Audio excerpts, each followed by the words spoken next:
বর্তমান বাস্তবতায় দেশে নিজস্ব সামাজিক যোগাযোগ মাধ্যম থাকা দরকার বলে মনে করেন ঢাকা বিশ্ববিদ্যালয়ের সাবেক উপাচার্য অধ্যাপক ম স আরেফিন সিদ্দিক। গুজব প্রতিরোধে ফেসবুক, টিকটক, ইউটিউব কর্তৃপক্ষের সঙ্গে নিয়মিত আলোচনা ছাড়াও বাংলাদেশে তাদের অফিস ও আলাদা নীতিমালা থাকা জরুরি বলে মত তার।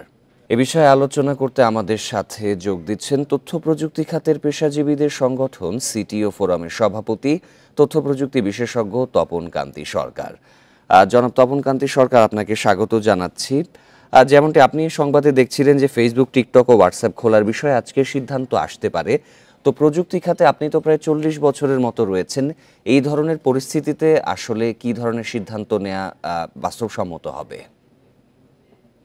ধন্যবাদ আপনাকে এবং ধন্যবাদ ইন্ডিপেন্ডেন্ট টিভিকে এই একটা যথাযথ সময়ে একটা এই ইস্যুটাকে অ্যাড্রেস করার জন্য। কারণ এই নেটওয়ার্ক বন্ধ হওয়ার পরে আমরা দেখছি যে ম্যাক্সিমাম লোকজন ভিপিএন দিয়ে, ভার্চুয়াল প্রাইভেট নেটওয়ার্ক দিয়ে কানেক্ট করে ডিফারেন্ট ভাবে ইউজ করছে।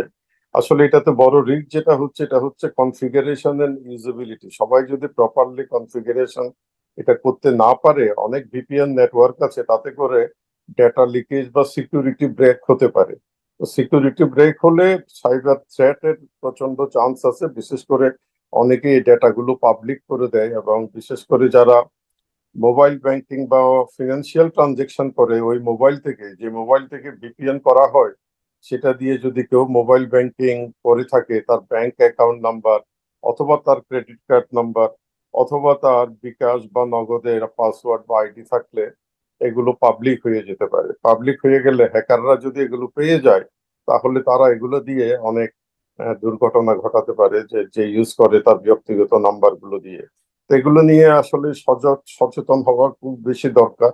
আর সবচেয়ে বেশি যেটা হয় যে ডেটা লগিং বলি আমরা, তো আমাদের টেকনোলজির ভাষায়, যে ভিপিএন ইউজ করা হয় তারা আপনার ডেটাগুলো সব তারা তাদের কন্ট্রোলে নিয়ে নেয় এবং তারা এগুলো মানুষের কাছে বিক্রিও করে দিতে পারে।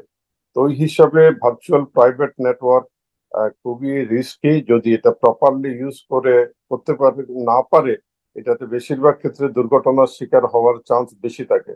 এবং আপনারা বোধহয় শুনেছেন যে কালকে আইসিটি মিনিস্ট্রি থেকেও বলেছে যে বিভিন্ন ব্যাংক অ্যাটাক হচ্ছে, প্রায় 50টার উপরে ব্যাংকে বোধহয় অনেক ধরনের থ্রেট হয়েছে, যেটা আমি টিভিতে জানতে পারলাম।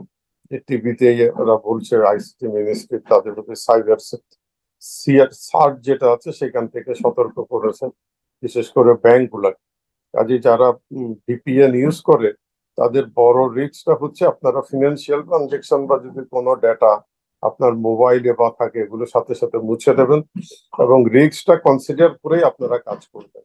হ্যাঁ, এবং ভিপিএন আসলে কিন্তু ইলিগেল, এটা কিন্তু এটার কোনো লিগ্যাল ইয়ে নাই। যে কোনো দেশের আইনে, বেশিরভাগ দেশের আইনে কিন্তু ভিপিএনটাকে ইলিগেল বলা আছে এবং এটা বেআইনি কাজ। এটা দিয়ে যদি কোনো কিছু হয়, আমাদের দেশের লতেও কিন্তু ভিপিএন এলাউ করে না। কাজে যারা ভিপিএন করেন তারা কিন্তু এই জিনিসগুলো এই সরকার, আমরা জিনিসগুলো আশা তাদের করব যে জন্য সাধারণ জানা। মানুষ এ ব্যাপারে যত সচেতন হবে ততই সামনের দিকে মঙ্গল। আপনাকে ধন্যবাদ আমাদের সাথে আলোচনায় অংশগ্রহণে।